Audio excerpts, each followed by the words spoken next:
হাওড়া তারকেশ্বর লাইনের ১৭ নম্বর স্টেশন। কিন্তু জানেন কি, এক সময় গোটা বিশ্বের বস্ত্র বাণিজ্যের কেন্দ্র ছিল এই ছোট্ট শহর হরিপাল। এক রাজা, দুই রাজপুত্র আর এক বিস্ময়কর রাজ্যের গল্প। এই হরিপালেই লেখা আছে সেই ইতিহাস। এই হরিপালেই আছে এমন এক বাড়ি যেখানে বিবেকানন্দ সিদ্ধান্ত নেন সন্ন্যাসের, আর আছে এমন মন্দির যেখানে দেখা যায় দেবীর সাদা মূর্তি আর পায়ের নিচে দুই রূপে শিব। চলুন আজ আমরা হরিপালের এমন ৫ অজানা চমকের কথা জানি যা আপনার মন কাড়বেই। এবার বলি এক রাজা, দুই রাজপুত্র আর এক রাজ্য নির্মাণের কাহিনী। প্রাচীন সংস্কৃত গ্রন্থ দিগ্বিজয় প্রকাশ থেকে জানা যায় মহারাজা কুলোপালের নাম।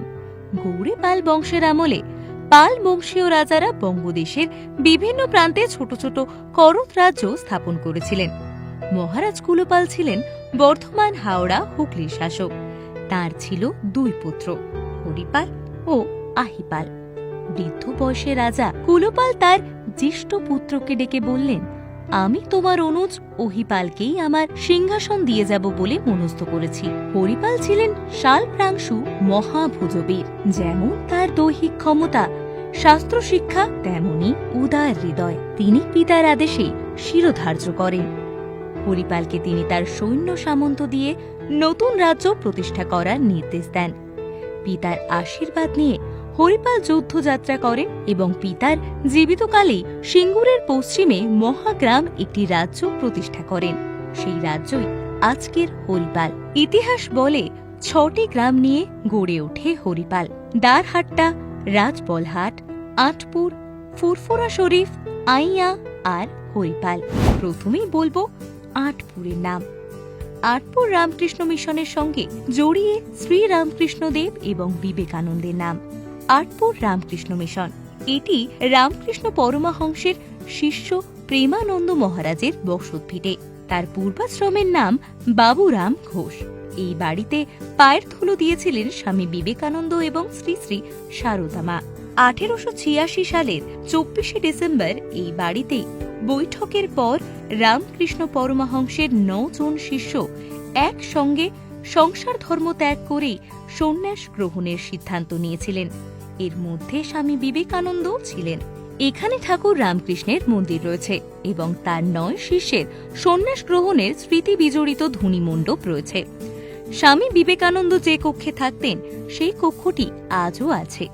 মা সারদা যে কক্ষে থাকতেন সেই কক্ষটিও বর্তমানে আছে।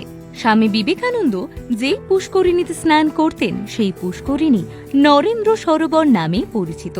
সকাল ৮টা বেজে ৩০ মিনিট থেকে বেলা ১১টা বেজে ৩০ মিনিট অবধি মঠ এবং মন্দির খোলা থাকে। আবার বিকেল ৩:৩০ থেকে রাত ৮টা অবধি মঠ ও মন্দির খোলা থাকে।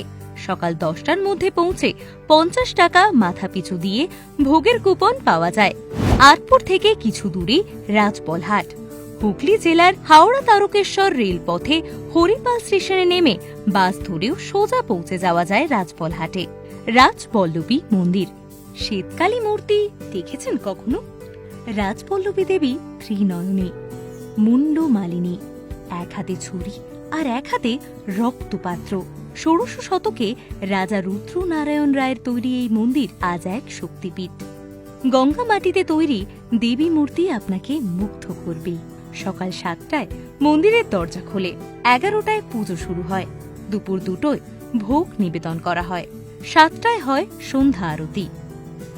আইয়া, ভোর হলেই ঘরে ঘরে উনুন জ্বলে, বিশাল কড়ায় দুধ ফোটে হয় মোটা স্বর।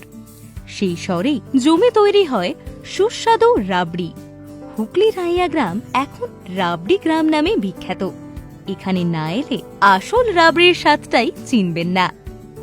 ফুরফুরা শরীফ, আজমির শরীফের পরেই দেশের দ্বিতীয় সর্বোচ্চ মর্যাদাপূর্ণ দরগা ফুরফুরা শরীফ। ১৩৭৫ সালের মসজিদ ঘিরেই এই পবিত্র স্থান গড়ে ওঠে। মুখলিস খানের প্রবর্তিত এই দরগায় লক্ষাধিক মানুষের সমাগম হয় মেলায়।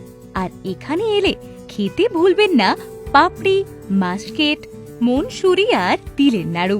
হরিপাল শুধু এক স্টেশন নয়, ইতিহাসের এক জীবন্ত অধ্যায়। আজকের ঘোরাঘুরিতে কোন জায়গাটা আপনাকে সবচেয়ে বেশি টানলো নিচে কমেন্ট করে জানাতে ভুলবেন না। ভিডিওটি ভালো লেগে থাকলে শেয়ার করুন আর সাবস্ক্রাইব করে থাকুন সঙ্গে।